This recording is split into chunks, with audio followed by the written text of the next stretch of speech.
একটা মজার জিনিস আজকের হয়েছে, সেটা হলো ইডলিগো বলে দোকানের সন্ধান তো আপনারা সবাই জানেন। আবার এই দোকানটি খুলেছে আমার একদম বাপের বাড়ির পাড়ায়, বাড়ির কাছে। এবার সেদিনকে আমি বাপের বাড়ি যাচ্ছি, সোমনাথ বলল চলো ইডলিগোতে একটু ধোসা খাই। আর ধোসা জিনিসটা আমার কাছে একদম অপছন্দের ব্যাপার, মানে আমি কোনোভাবেই ধোসা জিনিসটা পছন্দ করি না। কিন্তু যাই হোক, বাপের বাড়ির সামনে খুলেছে তো যাই, গিয়ে একটু খাই, এরকম একটা ব্যাপার। তো অনিচ্ছা সত্ত্বেও বসেছি ধোসা নিয়ে। কিন্তু ওখানকার ধোসা আমার মাইন্ডসেটটাকেই চেঞ্জ করে দিল। ঘি ধোসা খেয়ে আমি কিন্তু ধোসাকে আর বলবো না খাবো না। আমার বন্ধুরা সবাই জানে বা আমার ক্লোজ যারা সবাই জানে, ধোসার নাম শুনলেই আমি একটুখানি সরে আসি। ইয়ার্কি মেডিসিন আমার বন্ধুরা বলে আমরা আজকে ধোসাই খাবো। অনেকদিন ধরে ভাবছিলাম যে রান্নাঘরে প্লাস্টিকের জিনিসগুলো বিসর্জন দেব, আসলে ইউজ করতে করতে এত মায়া পড়ে যায় ওগুলো আর বিসর্জন দিতে পারিনি। কিন্তু সবাই বলছে প্লাস্টিকের জিনিসে খাওয়া উচিত না, ফেলে দেওয়াই ভালো। চলে গেছিলাম লেক মলে দা বম্বে স্টিল বলে একটি দোকানে। ফার্স্ট টাইমে গেলাম, অনেকগুলো জিনিস নিয়েছিলাম এবং দাম বেশ পকেট ফ্রেন্ডলি। আপনারা একটু দেখুন কি কি নিলাম। স্টিলের এই জিনিসটা দেখছেন কি সুন্দর দেখতে, এটা তেল রাখবো ঠিক করেছি, বেশ নতুনত্ব দেখতে। সেজন্য সবচেয়ে এতগুলো জিনিসের মধ্যে সবচেয়ে প্রিয় জিনিস, পছন্দের জিনিস বলতে পারেন এইটা।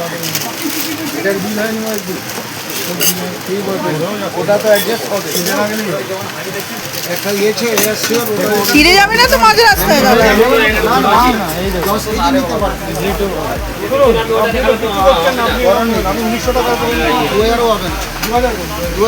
দোকানটা একটু আপনাদের দেখিয়ে দিই।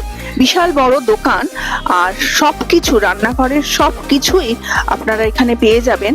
আর পুরনো কিছু বাসনপত্র যদি চেঞ্জ করতে চান তো এখানে এসে চেঞ্জ করে নতুন নিতে পারেন, সেই অপশনও এখানে আছে। আর একটা খাবারের দোকানের আপনাদের সন্ধান দিই। আমার মতো যারা একটু খাদ্যরসিক তারা মোটামুটি এই দোকানের সন্ধান মনে হয় পেয়ে গেছে। সেটা হচ্ছে লেক মলের অপোজিটে দীপিকাস কিচেন। এখানে তৈরি হচ্ছে, নতুন ওরা তৈরি করছে বউ বা বো যা বলেন আর কি। এটা টেস্টে আমি বলবো না কোনো ভালো রেস্টুরেন্ট থেকে কিছু কম, বরং বেটার। আপনারা ট্রাই করতে পারেন। একটা জিনিস দেখাই, সেটা হচ্ছে দেখুন সজনে ডাঁটা। আমাদের বাড়ির সামনেই এত সজনে ডাঁটা হয়ে আছে, কিন্তু আমি নিতে পারছি না, কারণ অনেকটা দূরে। আঁকশি টাকশি দিয়ে পারতে গিয়ে যদি নিজেই উল্টে পড়ি তাহলে মুশকিল হবে। আর আজকের দিনটা আমাদের জন্য একটু স্পেশাল। কেন স্পেশাল আজকের দিনটি দেখতে থাকুন। বেরিয়ে পড়েছি, এই দেখুন ফেলুদা থিমে পুরো একটা বাড়ি কি সুন্দর সাজিয়ে রেখেছে। তাং মাত কারো, সেই বিখ্যাত ডায়লগটিও কিন্তু দেওয়ালে লেখা।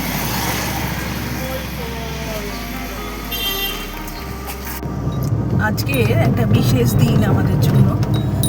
খারাপ লাগা ভালো লাগা দুটোই আছে। কেন বলছি, এই যে গাড়িটা দেখছেন, এটা আমাদের 12 বছরের দের সাথে আজকের দিনটি শেয়ার করছি। কারণ আমরা এই 1 বছর যে ইউটিউব শুরু করেছি, এই গাড়িটা কিন্তু তার সাক্ষী।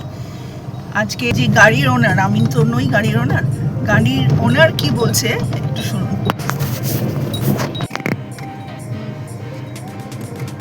একটা মিশ্র প্রতিক্রিয়া।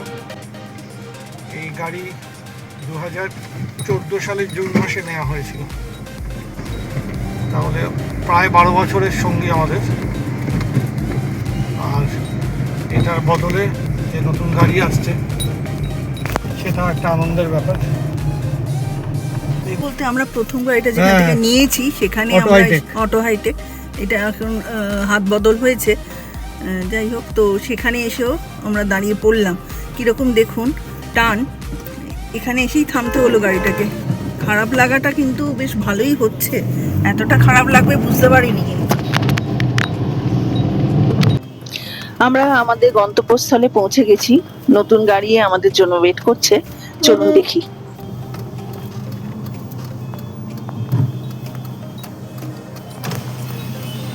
এই সেই গাড়ি, এখন গাড়ি সেজে উঠছে। আর ভেতরে আমরা যাই, চলুন। কিছু ফর্মালিটি আছে যেগুলো আমাদের করতে হবে, অনেকটা বেশ সময় লাগবে।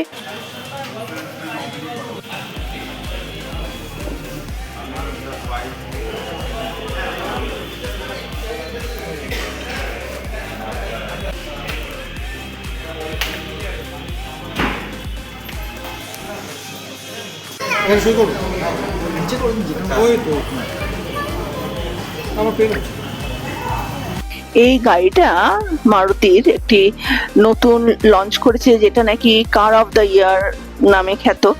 যেহেতু এই গাড়িটা সামনেই দাঁড়িয়েছিল, তো আমরা এই গাড়িতে একটু উঠে ফটো সেশন করে নিলাম।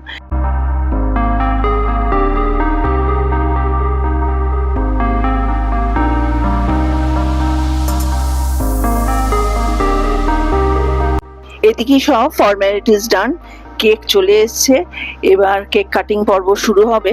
ভান্ডারির তরফ থেকে কিছু গিফটও আমাদের দিল, ফটো ফ্রেম, চকলেট, চাবির রিং ইত্যাদি ইত্যাদি।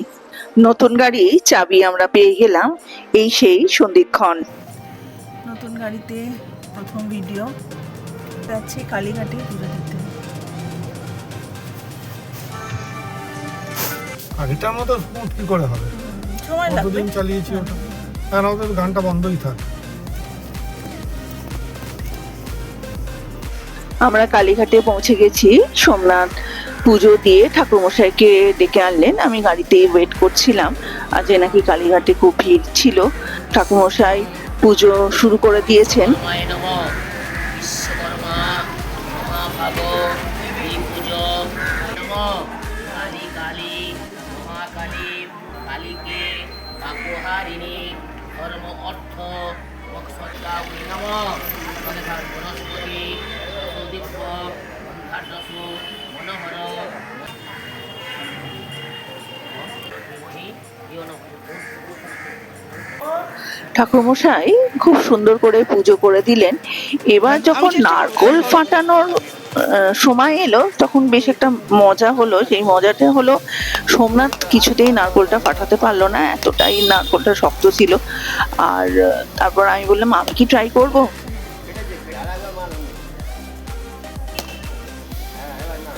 অনেক চেষ্টা চরিত্র করে নারকোলটা অবশেষে ফাটাতে পেরেছিলাম। সামনে যে মন্দিরটি দেখছেন, এটি নকুলেশ্বরের মন্দির। এখানে নিত্য পুজো হয়। এই সময়টা বেশ ঘন্টার ধ্বনিও বাজছিল। গিয়ে আমি শিব দর্শন করে এলাম। চলুন আজকে তাহলে আসি, আবার আসবো আরেকটি ভিডিও নিয়ে। লাইক করে দেবেন আর একটা সাবস্ক্রাইব। ভালো থাকবেন, নমস্কার।